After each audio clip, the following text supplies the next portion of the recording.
The standard timeline of digital music goes like this. First came Napster's piracy, followed by iTunes' legal downloads, and eventually Spotify's streaming era. Meanwhile, on what we assume is a completely separate track, platforms like MySpace and Patreon evolved on their own timeline. But this clean two-track history is backwards. A single platform mapped out and integrated every one of these concepts into a single system, decades before most of them existed. This is the Listen Smart LLC business plan. It is dated March 29, 2000. Hidden inside this 50-plus page document is a detailed map for a social music network, a recommendation engine, and a rights management system. The architect of this plan was Sean P. Fenlon. Instead of the typical Silicon Valley computer science degree, Fenlon was a classically trained bassoonist and pianist out of the Peabody Institute in Baltimore.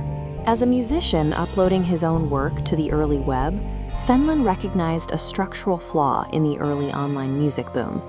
Artists supplied all the actual content, the websites harvested the resulting traffic, and the money accumulated almost entirely with the platforms. Listen Smart proposed a fix. By offering an optional 50-50 split on advertising and music publishing royalties, it was designed as a rights-aware engine built specifically to return data, distribution power, and actual dollars directly to independent creators.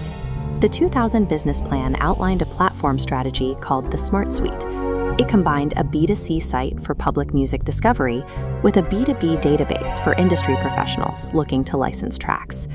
To solve discovery, Listen Smart outlined an algorithm tracking download patterns to connect listeners. Labeled collaborative filtering, this recommendation logic drives modern platforms today. Alongside this, the interface integrated options to stream the track, download the MP3, or purchase custom CDs directly from artists. The plan also proposed what it called a virtual community. Listeners received free user pages equipped with photo galleries, custom color layouts, and interactive favorite lists, years before social networking solidified into a mainstream concept. To keep fans engaged with artists, the platform integrated real-time communication tools, including multimedia, avatar-based chat rooms hosted on the Palace servers. This chart shows the B2B popularity ranking for the alternative genre. By capturing data from user interactions, film producers and ad agencies could search the back-end database for highly specific metadata, down to tempo, mood, or specific instruments, like an accordion or flugelhorn. Listen Smart actively tracked every click, download, and user preference to build an intelligence dashboard. It collected detailed behavioral data to monetize the actual underlying rights of the music. By the spring of 2000, Listen Smart had 7 full-time employees working out of Columbia, Maryland. They secured $750,000 in seed capital, closing in on a $1 million institutional round at a $6 million valuation. But in March of 2000, the NASDAQ hit its peak and immediately began to implode, triggering the collapse of the dot-com bubble, wiping out technology investments across the board. Simultaneously, the global music industry panicked over the rapid rise of Napster. The major record labels launched massive legal campaigns against the file-sharing network to halt the spread of unauthorized audio files. Venture capital term sheets that survived the initial market crash went completely cold. Investors stopped distinguishing between rights-aware legal music startups and targeted pirate networks. Listen Smart built a comprehensive infrastructure designed to integrate independent artists, audiences, and rights licensing. But it attempted to launch that massive system during the exact quarter the market refused to fund it. The startup ran out of money and disappeared, but its web address remained active. Without the capital to maintain the streaming platform or the community servers, the core business fell away, leaving behind a static piece of its architecture.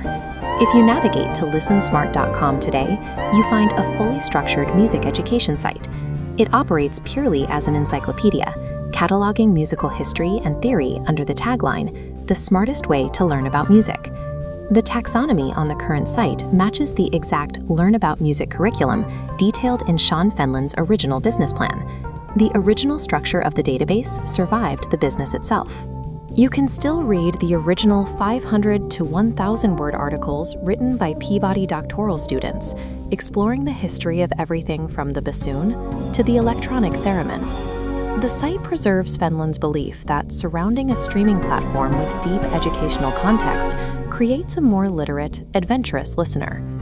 This collection of essays is the only surviving remnant of a platform that mapped out the features of social networking, predictive algorithms, and digital rights management all in one place. Listen Smart recognized exactly how the internet would reorganize the relationship between creators, audiences, and data. But it also proved that predicting the future perfectly doesn't guarantee survival, especially if you arrive 5 years before the market is ready.